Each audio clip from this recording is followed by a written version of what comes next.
I don't think any of us can disagree on the fact that horror games in general are not made to help us have some fun that focuses on joyful times or a sense of comfort and cheer. I believe it's common sense to know that the main purpose of a horror game is actually to make you as uncomfortable as possible through the whole playthrough, even with the atmosphere alone, regardless of whether you're facing a physical threat or not. However, some horror games, in certain cases, push things to the limit and cross the boundaries a little bit more than the ordinary, or in some countries, more than the acceptable. Even though these boundaries are different from one country to another, I think it's safe to say that in most cases, they can be reasonable and justified because their concerns can be accurate, despite the fact that they can be exaggerated sometimes too. Anyway, in today's video, I decided to shed some light on this subject and showcase 7 horror games that caused a lot of controversy when they were released, to the extent that they literally got banned in multiple countries in the world, and some of them were forced to make some changes before they could be allowed to be sold. So let's not waste any more time in the intro, and let's just start the countdown.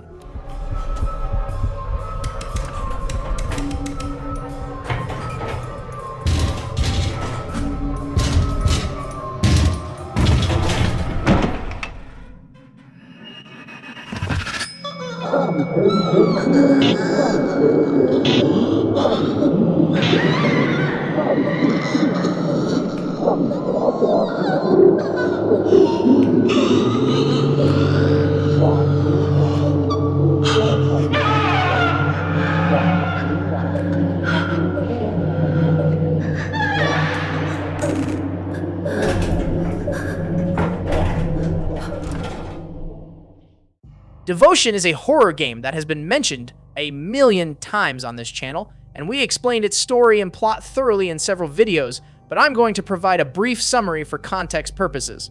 The narrative here unfolds in 1980s Taiwan, tracing the journey of the Yu family, which is composed of the father Feng Yu, who is a writer facing many problems in his career, while Li Feng, the mother who was once an actress, has transitioned to a role as a homemaker to take care of her loved ones. However, the key character of the whole story is obviously the daughter Mei Xin, who is a young girl with so many dreams and ambitions, but sadly, her tragic illness made her mental state very complicated and caused distress in every aspect of her family's life.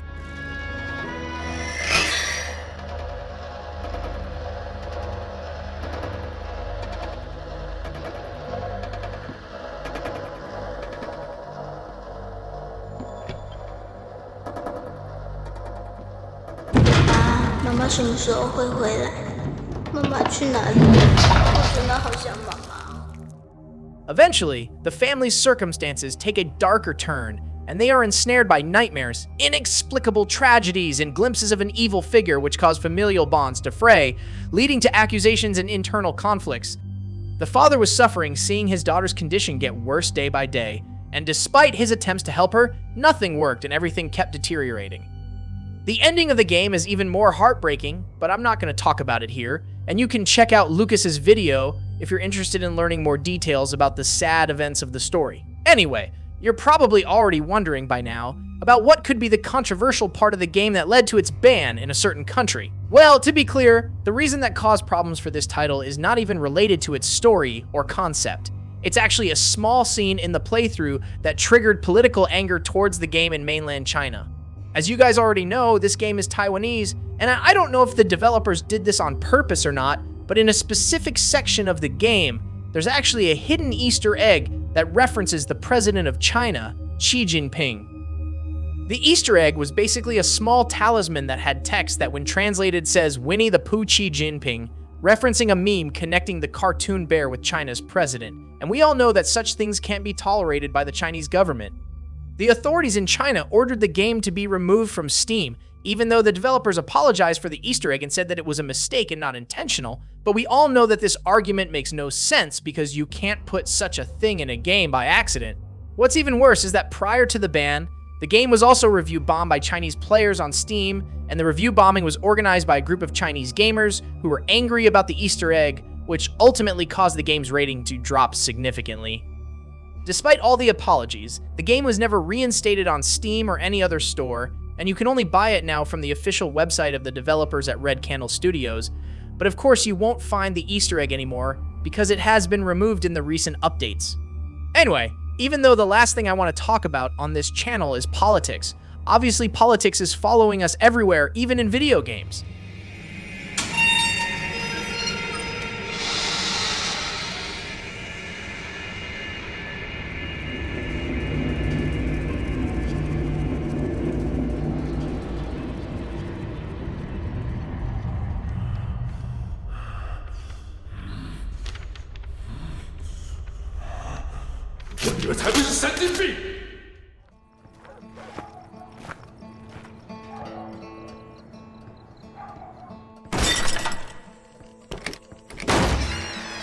Report unusual behavior.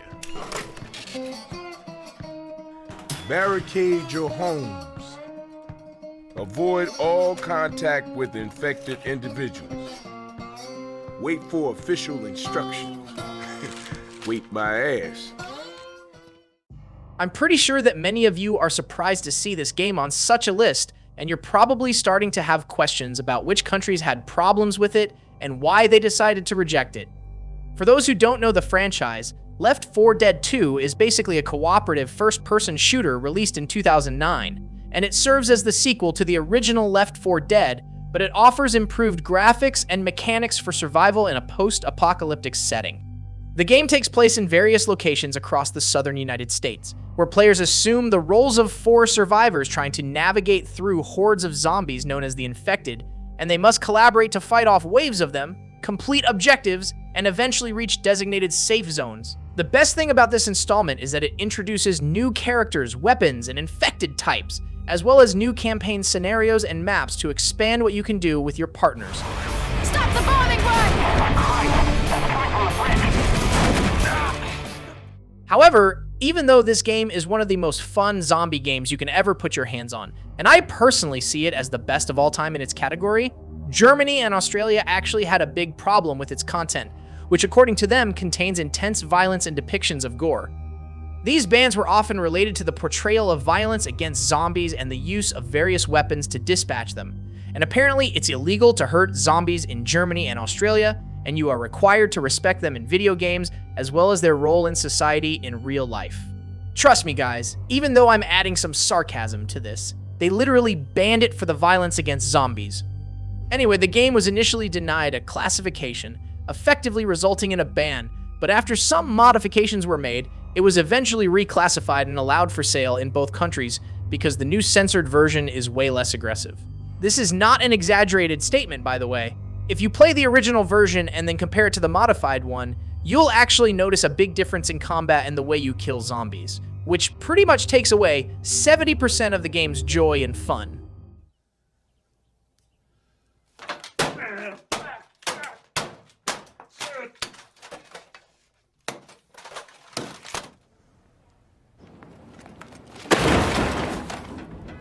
My name is not important. What is important is what I'm going to do. I just fucking hate this world and these human worms feasting on its carcass. My whole life is just cold, bitter hatred. From the name of this game, I think it's already obvious how crazy it is and why it might not be a good idea to try it.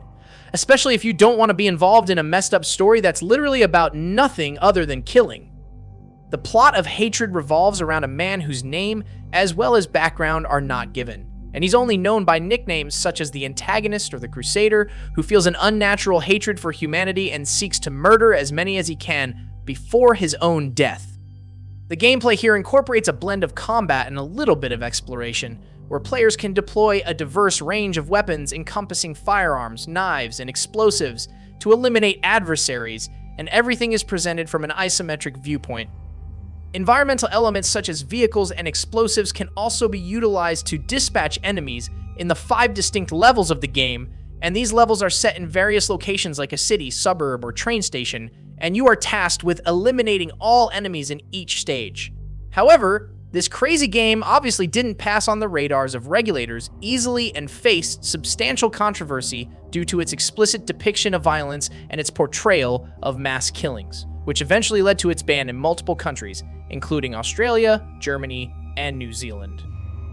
Reviews for Hatred also exhibited a mixture of opinions among critics because some, lauded the game's visual quality and gameplay mechanics, while others criticized its extreme violence and disturbing plot that feels simple but very evil. The Australian Classification Board's rationale for banning the game pertained to its portrayal of violence in a manner likely to deeply offend a reasonable adult, characterized as both realistic and exaggerated. Meanwhile, the German Federal Department for Media Harmful to Young Persons banned the game due to its promotion of illogical hatred and unreasonable aggression, which are the same reasons that led New Zealand to do the same.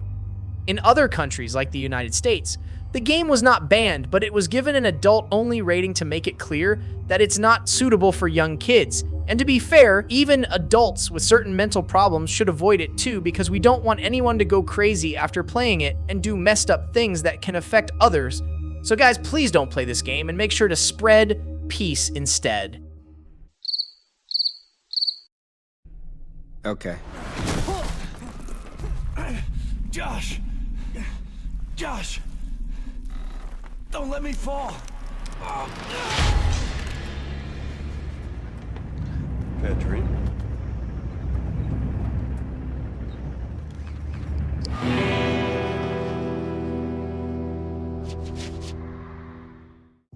We all know that at least one Silent Hill game was expected to be here, because anyone familiar with the game knows that sometimes it can contain disturbing themes that are not suitable for everybody and can trigger some restrictions.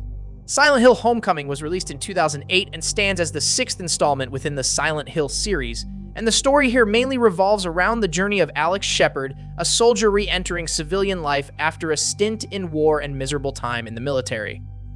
He embarks on a return to his hometown called Shepherd's Glen, only to discover the community in disarray and his younger sibling missing, but he eventually unearths revelations about a cult called the Order, as well as the town's history and his own enigmatic past, all while persisting in his quest to locate his brother. As his investigations go further, Alex is swiftly confronted with the unsettling realization that the town is teetering on the edge of chaos, and mysterious disappearances and disturbing occurrences grip the place. With that being said, the reason this game is on this list is not its story or gameplay mechanics, but according to the Australian Classification Board, the impact of violence and excessive blood effects in the game can't go unnoticed, and they are logical reasons to not allow the game to be classified in the country.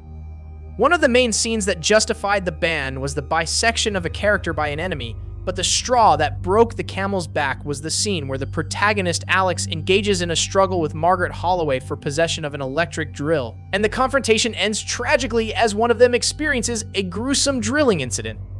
Germany also had the same problem with these scenes and restricted the game from being sold in the country, until Konami finally agreed to make a censored version with some of the more graphic violence removed. The game was eventually allowed for sale in Germany and Australia in early 2009, but it was classified as only suitable for adults, which is a logical classification for such games, even though classifications are different from one country to another because each country has its own regulations and rules. I never meant to hurt you, son. I had to make a choice. And now I'm paying for it. We all are.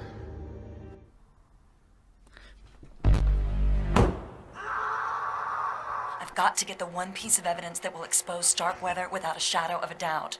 Footage and testimony of a man who was executed by the state 5 hours ago. James Earl Cash, found guilty and sentenced to death, has been on death row for the past 3 years and was executed last night. I don't think anyone who's familiar with this game can be surprised that it made it to this list, because technically it's probably one of the most banned games out there, and for reasons that can be logical too. Manhunt is a stealth action game with horror vibes, and it was released by Rockstar Games in 2003, initially in America in November for the PlayStation 2 and in December for the Xbox, until it made it to PC in January 2004. The events here are set in the fictional city of Carcer, situated in the United States, where you assume the role of James Earl Cash, a convicted murderer who is forced to participate in snuff films. Before this, James was going to be executed for his crime, but somehow the execution failed, and he started to hear someone talking to him about a deal that could help him leave prison and regain his freedom. Hey, tough guy, wake up. You're not dead. Well, not yet, anyway. You're getting a second chance. Another throw of the dice. As far as the world is concerned, you died back in the chamber. Justice was served. James Earl Cash is rotting in hell. Hey, get a grip, friend. Calm down. You're probably suffering from shock, and I'm here to help. Pick up the ears. Put it on. Go on. That's better. Now only you can hear me. And that's the way you're gonna want it, because I'm your only way out of here. The guy who was talking to James Cash will turn out to be a sadistic film director who is basically a psychopath and wants to enjoy watching other people suffer and engage in a deadly game just to satisfy his weird mind. So he basically wants the protagonist James to perform for him by killing as many fighters as possible, but the catch is that he needs to do it in different ways, and he needs to be as brutal as he can. Anyway, long story short, this game was obviously messed up in multiple aspects, and regulators in several countries were already waiting for it in the corner so they could ban the heck out of it as soon as it was planned to be released in their stores. The UK, Ireland, Germany, Australia, New Zealand, United Arab Emirates, Malaysia, Kuwait, and Singapore have all agreed that the game was full of excessive gore, and they also had a problem with the story, which presents a convicted murderer as a protagonist, which indirectly makes him look like a hero trying to survive. However, things didn't stop there, as the game didn't even avoid restrictions in its own home country, the United States, because multiple states have also banned it for the same reasons, including Oklahoma, Maryland, and Alabama, even though the restrictions might have been lifted later. All the bans worldwide had pretty much the same justification, which mainly centered around how the game precisely requires players to do certain aggressive actions and violent crimes that shouldn't be tolerated even in the form of a video game.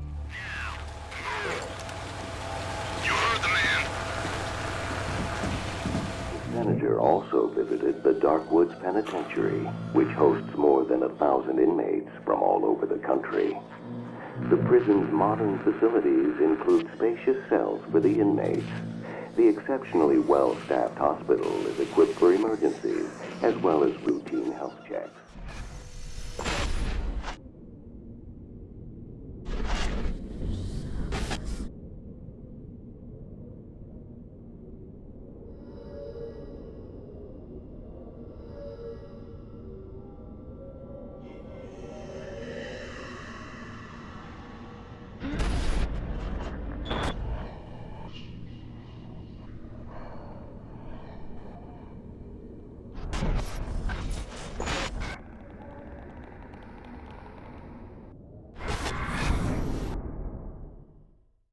Any person who was involved in gaming in the 2000s era can definitely recognize the fact that the Fear franchise was a big part of the horror scene at that time, and maybe even the dominant one in the first-person category, especially since Silent Hill and Resident Evil are not included there. Fear 2 came out 4 years after the original one, but it's set 11 months following the events of the first game, and here you take on the role of Michael Beckett, a Delta Force operative who must investigate the vanishing of a government research team in the city of Fairport. Michael soon uncovers a disturbing reality as the city becomes engulfed by clones of the psychic child Alma Wade, and his mission transforms into a fight to uncover the research team's fate and halt Alma's reign of terror. Project Origin basically carries forth the storyline initiated in the previous game, delving into Alma Wade's origins and her link to the eerie occurrences within Fairport, but with new characters introduced that have an important impact on the events. Anyway, now that I've explained the story, it's time to tell you that this game was not accepted by all countries, but do you know which countries I'm talking about? Well, you guessed it. They're pretty much all over this video, and you obviously know by now that Germany and Australia wouldn't turn a blind eye over a game like Fear, which according to the regulators was gratuitously violent. The German Federal Department for Media Harmful to Young Persons stated that the game's realistic depiction of violence, the use of slow-motion effects to accentuate the violence, and the overall tone of the story are a bit too much to classify the game or allow it to be distributed in society. The game's publisher Warner Brothers appealed the decision, but the appeal was unsuccessful, and the game was never released in Germany in its uncensored form. The same thing happened with the Australian Classification Board, which made it illegal to sell the game or even bring it into the country until it was eventually released in a censored version with most of the aggressive and disturbing content being deleted. I honestly feel that the person who's responsible for classifying games in Germany is working a second job in Australia, and they make the same decision in both countries, or maybe the boards of the two countries are in the same Discord group and they make the decision there or something. Anyway, at the end of the day, every game company should comply with each country's rules and respect their perspective on whether the content is suitable for their consumers or not.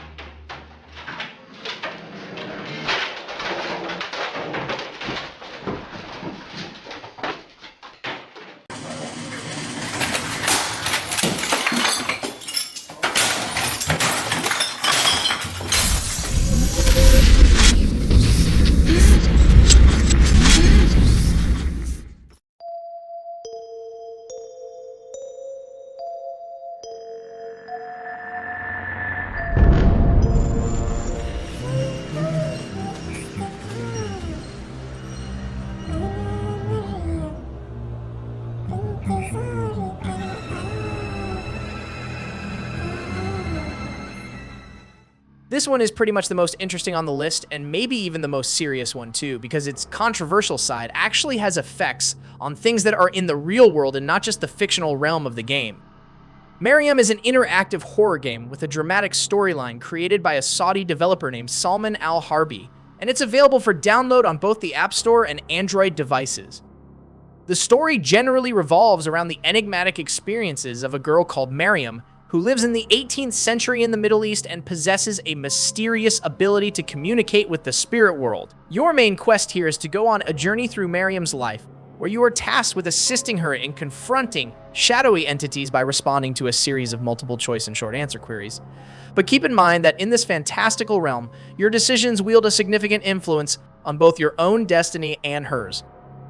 So far, everything seems normal, and the experience looks entertaining and familiar to horror fans. However, the catch here is that the questions that are asked in the game are not necessarily related to the fictional story or even the main character, Mariam.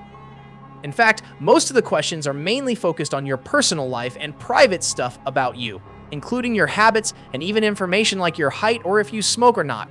Even though this seems creepy already, it can still be considered normal for a horror game that's trying to mess with you and make the experience as realistic and immersive as possible. But unfortunately, things don't stop there. Several reports even suggested that the game actually gathers personal data from your phone and has access to photos, your home address, and even your social media accounts if you're logged in. This bizarre behavior ultimately led multiple countries in the region, like the United Arab Emirates and Oman, to ban the game because they believe that the personal information of players could be used for malicious purposes and nefarious intentions. Furthermore, the police department in Dubai advised parents to make sure that their children do not engage with this game. And this is mainly because sometimes it can ask them to do certain things in real life that can be considered irrational and unsafe. And to be honest, they have a good point there, because sometimes the game actually uses the information that it gathers from your phone to mess with you in order to convince you that it knows everything about you and you need to follow the rules or something will happen to you. Now, if you're an adult, you can most likely understand this catch and avoid it easily, but if your kid or your little sibling went through the same experience, they'll probably react differently and might do some stupid stuff in the process. It's also worth noting that the game has gained popularity worldwide, and many YouTubers from multiple countries have stated that it might actually be weird and not suitable for all people due to its disturbing concept. However, the developer Salman refuted the allegations, asserting that the game does not amass any personal information and is not harmful in any form. Anyway, regardless of what he says, the game remains a subject of controversy to this day, and the ban on it still looks justified because the risks are too significant to be ignored.